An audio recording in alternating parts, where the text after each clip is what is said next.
Hello everyone, welcome to our channel. Hello friends, எல்லோரும் எப்படி இருக்கீங்க?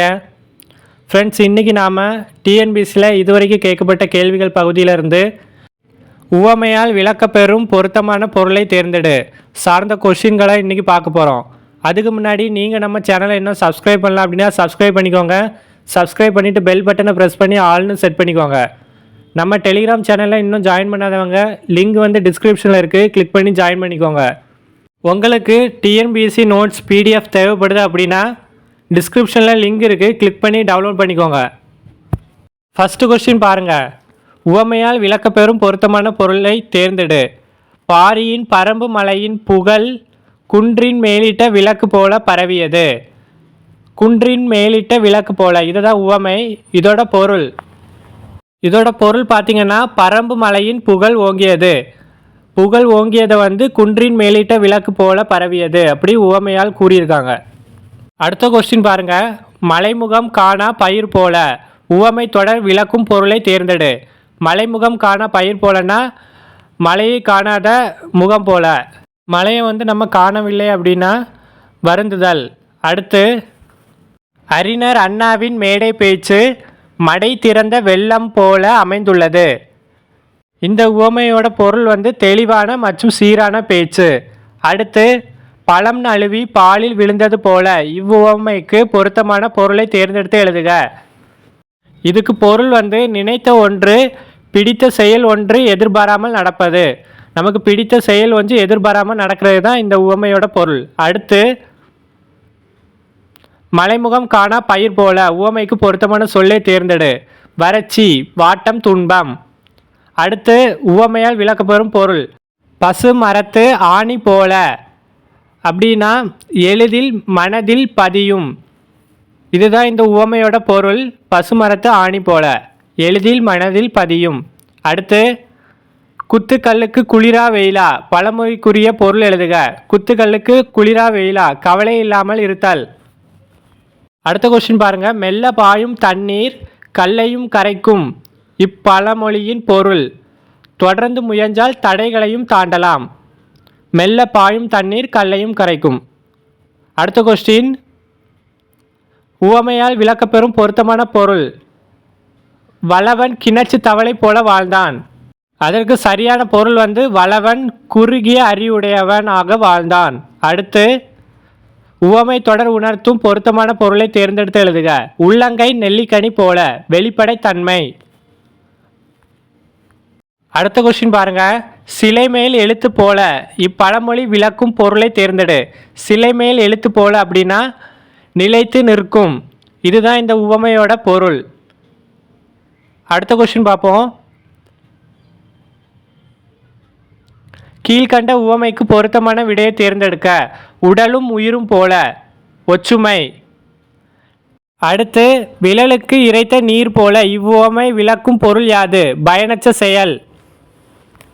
அடுத்த கொஸ்டின் பாருங்க. வஞ்சகன் முதலை கண்ணீர் வடித்தான். இந்த உவமையால் விளக்கப்பெறும் பொருத்தமான பொருள் வஞ்சகன் முதலை கண்ணீர் அப்படின்னா பொய் அழுகை, பொய்யான நட்பு, தீமை தரக்கூடிய கண்ணீர். இதுதான் முதலை கண்ணீரோட பொருள். வஞ்சகன் முதலை கண்ணீர் வடித்தான்னா பொய் அழுகை. அடுத்து உவமையால் விளக்கப்பெறும் பொருத்தமான பொருள் மடை திறந்த வெள்ளம் போல். ஆல்ரெடி பார்த்தோம். மடை திறந்த வெள்ளம் போல் அப்படின்னா தடையின்றி மிகுதியாய். இந்த உவமையோட பொருள் வந்து தடையின்றி மிகுதியாய். அடுத்த கொஸ்டின் பொறுத்துக. உவமை விளக்கும் பொருளை கண்டறிந்து பொறுத்துக. சில சமயம் கொஸ்டின்ஸ் வந்து பொறுத்துக டைப்பில் கேட்பாங்க. ஃபஸ்ட்டு பாருங்கள். அத்தி பூத்தது போல. அத்தி பூத்தது போலனா அரிய செயல். அடுத்து உயிரும் உடம்பும் போல. ஆல்ரெடி பார்த்தோம், ஒற்றுமை. ஆற்றில் கரைத்த புலி. ஆற்றில் கரைத்த புலினா பயனில்லை. அடுத்து இடி விழுந்த மரம் போல. இடி விழுந்த மரம் போலனா வேதனை. அடுத்து இன்னொரு பொறுத்துக இருக்குது. ஆகாய தாமரை. ஆகாய தாமரைனா இல்லாத ஒன்று. ஆகாய தாமரைன்னு ஒன்று இல்லை. அடுத்து ஆயிரங்காலத்து பயிர். ஆயிரங்காலத்து பயிர்னா நீண்ட காலத்துக்குரியது. அடுத்து முதலை கண்ணீர். முதலை கண்ணீர் வந்து நம்ம ஆல்ரெடி பார்த்தோம், பொய்யழுகை. அடுத்து கொட்டி இழத்தல். கொட்டி இழத்தல் வந்து மிகுதியாய் பேசுதல். மிகுதியாக பேசுதல். அடுத்து பாருங்க, அகழ்வாரை தாங்கும் நிலம் போல இவ்வுவமையை வெளிப்படுத்தும் பொருள். இது வந்து திருக்குறள் வாயிலாக கேட்டிருக்காங்க. அகழ்வாரை தாங்கும் நிலம் போலன்னா பொறுமை, அதாவது நம்ம நிலத்தை எப்படி தோண்ட அது நம்மளை நெக்ஸ்ட்டு பார்ப்போம். ஊருணி நீர் திரைத்த தச்சே உலகவாம் பேரறிவாளன் திரு அடிக்கோடிட்ட உவமைக்கு பொருள் தருக. இந்த உவமைக்கு பொருள் வந்து ஊருணி நீர் நிறைதல் போல, அதான் சரியான பொருள். இந்த கொஸ்டின் சார்ந்த இன்னொரு கொஸ்டின் வந்து நடப்பு டிஎன்பிசி குரூப் 1 கேட்டிருந்தாங்க. அந்த வீடியோக்கான லிங்க் நான் இங்கே மேலே ஐ பட்டனில் கொடுக்குறேன். அடுத்தது மரபு தொடருக்கு பொருத்தமான பொருள் ஆகாய தாமரை, ஆல்ரெடி சொன்னோம், இல்லாத ஒன்று. அடுத்து தாயொப்ப பேசும் மகள், உவமைக்கு பொருள் தாயை போன்று பேசுதல். அடுத்த கொஸ்டின் பாருங்க, காத்திருந்து ஏமாந்து போவது. இதுக்கு சரியான உவமை வந்து இலவு காத்த கிளி போல. எல்லா கொஸ்டின்லேயும் உவமை கொடுத்து அதோட பொருள் கேட்பாங்க. இந்த கொஸ்டினில் பொருள் கொடுத்துருக்காங்க, அதோட உவமை கேட்டிருக்காங்க. காத்திருந்து ஏமாந்து போவது வந்து இலவு காத்த கிளி போல. அடுத்து பகலவனை கண்ட பனி போலாய்ச்சி துன்பம். இதற்கு சரியான பொருள் வந்து உடன் நீங்கியது. பகலவன்னா சூரியனோட ஒளி வந்து நிலத்தில் விழ இருள் வந்து எப்படி நீங்குதோ அதுபோல் நம்மளுடைய துன்பம் வந்து படிப்படியாக நீங்கும் அப்படின்னு சொல்கிறாங்க. அடுத்து கடன்பட்டார் நெஞ்சம் போல். இதுக்கு வந்து சரியான விடை வந்து கலக்கம், சரியான பொருள் கலக்கம். கடன்பட்டார் நெஞ்சம் வந்து கலக்கமாக இருக்கும். அடுத்த கொஸ்டின், கீழ்காணும் பொருள் உணர்த்தும் உவமை யாது? பச்சுக்கோடச்ச. பச்சுக்கோடச்ச அதுக்கு சரியான பொருள் வந்து அடியச்ச மரம்.